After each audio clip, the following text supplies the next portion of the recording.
Light is the connection between us and the universe. Through light, we can experience distant stars and look back at the beginning of existence itself. But what is light?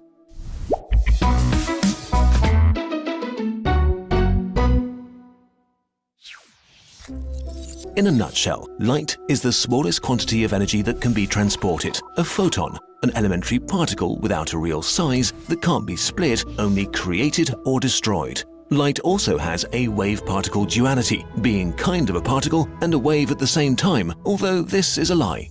Also, when we say light, we actually mean visible light, which is a tiny part of the electromagnetic spectrum, energy in form of electromagnetic radiation.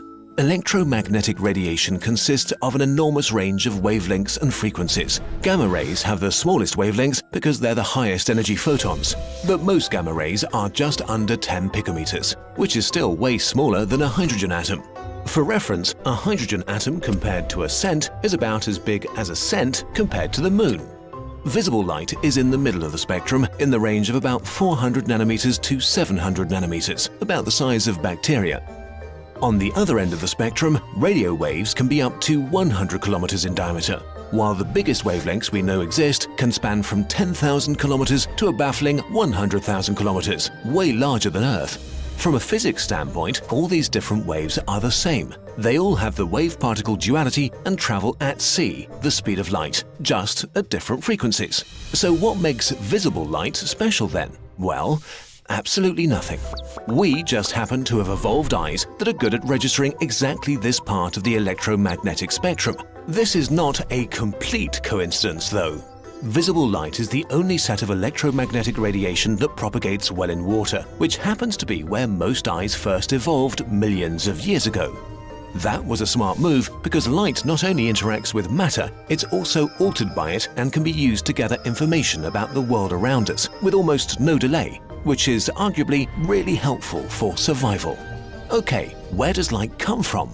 A vast range of electromagnetic waves are created when atoms or molecules drop from a higher state of energy to a lower one.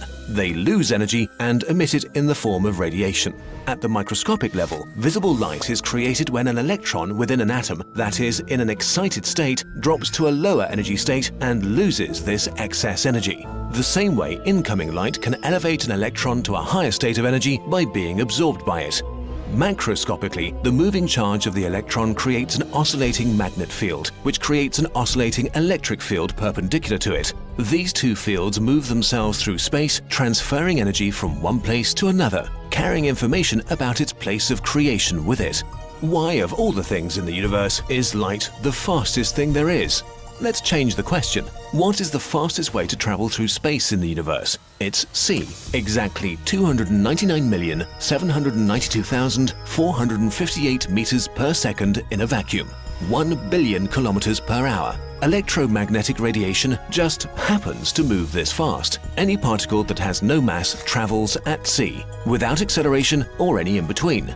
The light that's being released from a candle does not speed up until it reaches light speed. At the very instant of its creation, its speed is c. So why is c, or the speed of light, finite then? Well, nobody knows. Our universe is just built this way. We don't have a smart answer here. So light is a part of a spectrum, an elementary particle that also behaves like a wave, propelled by two perpendicular fields traveling at the speed limit of the universe. Okay, that's nice and all, but what about all the crazy stuff about traveling at the speed of light and time, the twin paradox, quantum stuff, and things like that? We have to save them for another video. For now, let's just be happy that we evolved eyes that pick up waves of information permeating the universe, making us see things that help us to put our existence into perspective.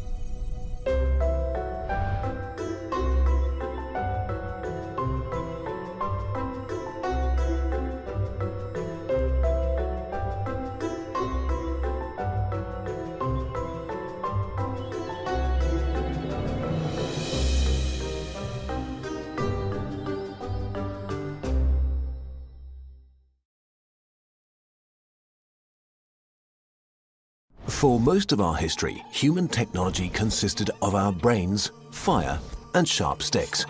While fire and sharp sticks became power plants and nuclear weapons, the biggest upgrade has happened to our brains. Since the 1960s, the power of our brain machines has kept growing exponentially, allowing computers to get smaller and more powerful at the same time. But this process is about to meet its physical limits.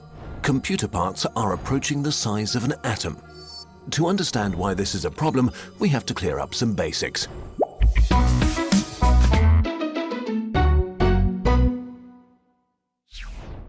A computer is made up of very simple components doing very simple things, representing data, the means of processing it, and control mechanisms. Computer chips contain modules, which contain logic gates, which contain transistors. A transistor is the simplest form of a data processor in computers, basically a switch that can either block or open the way for information coming through. This information is made up of bits, which can be set to either 0 or 1. Combinations of several bits are used to represent more complex information. Transistors are combined to create logic gates, which still do very simple stuff. For example, an AND gate sends an output of 1 if all of its inputs are 1, and an output of 0 otherwise. Combinations of logic gates finally form meaningful modules, say for adding two numbers. Once you can add, you can also multiply, and once you can multiply, you can basically do anything. Since all basic operations are literally simpler than first-grade math, you can imagine a computer as a group of 7-year-olds answering really basic math questions. A large enough bunch of them could compute anything from astrophysics to Zelda. However, with parts getting tinier and tinier, quantum physics are making things tricky. In a nutshell, a transistor is just an electric switch. Electricity is electrons moving from one place to another, so a switch is a passage that can block electrons from moving in one direction. Today, a typical scale for transistors is 14 nanometers, which is about 8 times less than the HIV virus's diameter and 500 times smaller than a red blood cell's. As transistors are shrinking to the size of only a few atoms, electrons may just transfer themselves to the other side of a blocked passage via a process called quantum tunneling. In the quantum realm, physics works quite differently from the predictable ways we're used to, and traditional computers just stop making sense. We are approaching a real physical barrier for our technological progress. To solve this problem, scientists are trying to use these unusual quantum properties to their advantage by building quantum computers. In normal computers, bits are the smallest units of information. Quantum computers use qubits, which can also be set to one of two values. A qubit can be any two-level quantum system, such as a spin in a magnetic field or a single photon. 0 and 1 are this system's possible states, like the photon's horizontal or vertical polarization. In the quantum world, the qubit doesn't have to be in just one of those, it can be in any proportions of both states at once. This is called superposition. But as soon as you test its value, say by sending the photon through a filter, it has to decide to be either vertically or horizontally polarized. So as long as it's unobserved, the qubit is in a superposition of probabilities for 0 and 1, and you can't predict which it will be. But the instant you measure it, it collapses into one of the definite states. Superposition is a game changer. 4 classical bits can be in one of 2 to the power of 4 different configurations at a time. That's 16 possible combinations, out of which you can use just one. 4 qubits in superposition, however, can be in all of those 16 combinations at once. This number grows exponentially with each extra qubit. 20 of them can already store 1,000,000 values in parallel. A really weird and unintuitive property qubits can have is entanglement, a close connection that makes each of the qubits react to a change in the other's state instantaneously, no matter how far they are apart. This means that when measuring just one entangled qubit, you can directly deduce properties of its partners without having to look. Qubit manipulation is a mind-bender as well. A normal logic gate gets a simple set of inputs and produces one definite output. A quantum gate manipulates an input of superpositions, rotates probabilities, and produces another superposition as its output. So a quantum computer sets up some qubits, applies quantum gates to entangle them and manipulate probabilities, and finally measures the outcome, collapsing superpositions to an actual sequence of zeros and ones. What this means is that you get the entire lot of calculations that are possible with your setup all done at the same time. Ultimately, you can only measure one of the results, and it will only probably be the one you want, so you may have to double-check and try again. But by cleverly exploiting superposition and entanglement, this can be exponentially more efficient than would ever be possible on a normal computer. So while quantum computers will probably not replace our home computers, in some areas they are vastly superior. One of them is database searching. To find something in a database, a normal computer may have to test every single one of its entries. Quantum algorithms need only the square root of that time, which for large databases is a huge difference. The most famous use of quantum computers is ruining IT security.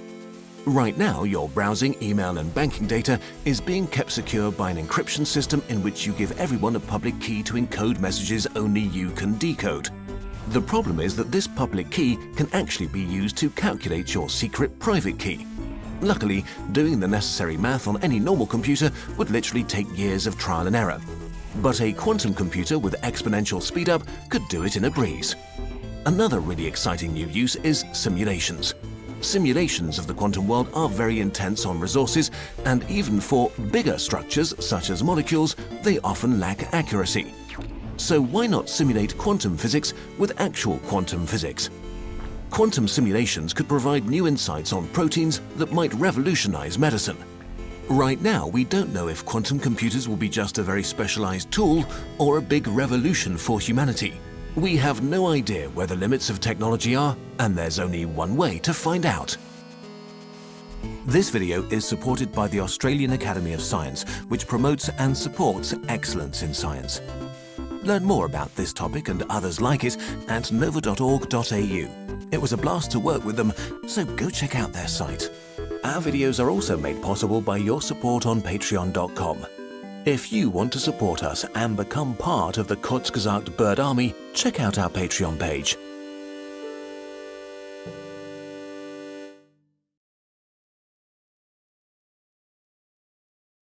In Star Trek, the transporter moves you from one spot to another, saving on shuttle fuel and special effects budgets. In universe, it's the safest way to travel. Yes, sometimes two guys die horrible mutilated deaths under rare circumstances, but trillions of individuals transport to work every morning without a hiccup. But what if the transporter isn't as safe as claimed? What if the death rate isn't almost nothing%, but 100% because the transporter is a suicide box? First, how does the transporter work? There are technical manuals with pages and pages of hilariously over-specific details that yet say so little. Star Trek is nothing if not consistently inconsistent, but taking the most common elements, first the transporter scans you down to the quark, takes apart your atoms, and sends the pieces of you to the destination for reassembly. But is it you on the other end, or a copy that thinks it's you? Well, who is you? That's a hell of a big question, but let's try to be good scientists about it. We don't assume there's a magic part of you that can't be measured. After all, if it can't be measured, that means by definition it can't affect anything. So Occam's razor it away and we take you as you seem to be, a collection of atoms arranged to think they're you. And because the arrangement of atoms in post-transport you is exactly the same as pre-transport, you must be you. Case closed.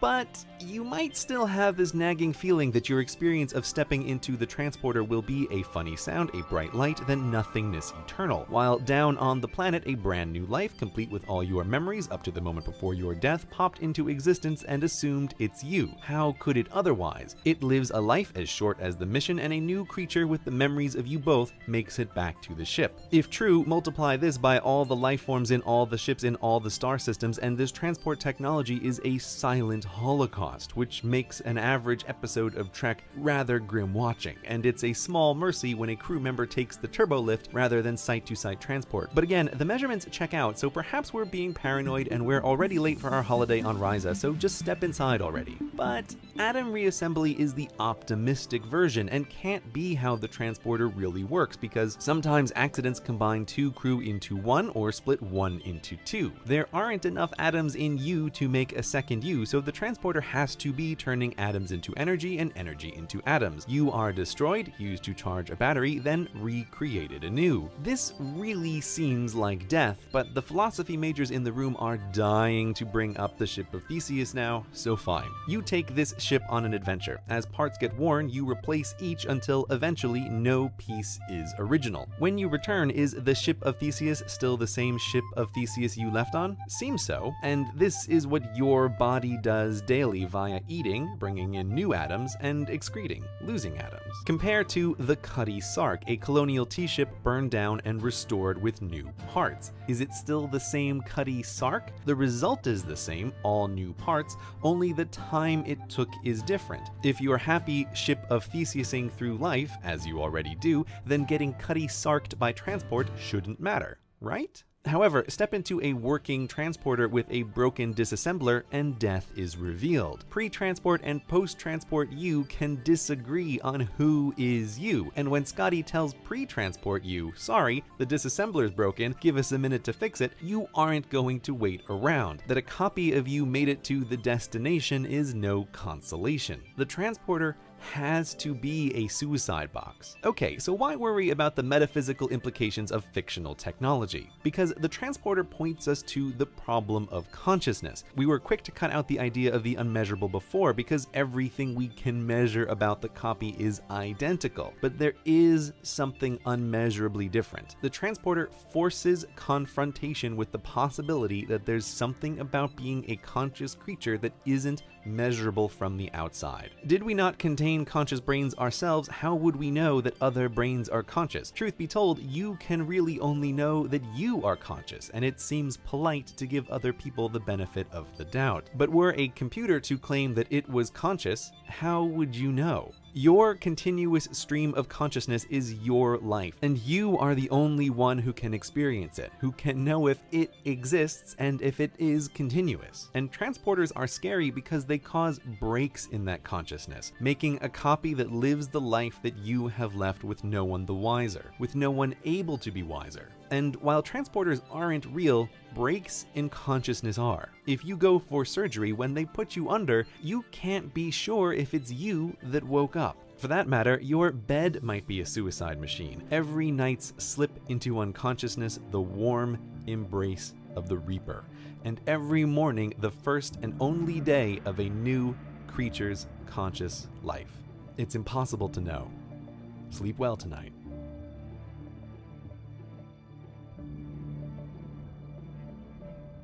Thanks for watching. If you enjoyed this episode's artwork, there are special wallpapers over at Patreon. So click here to get access to the Star Trek wallpapers, and thank you for supporting the channel to help get this kind of custom artwork made.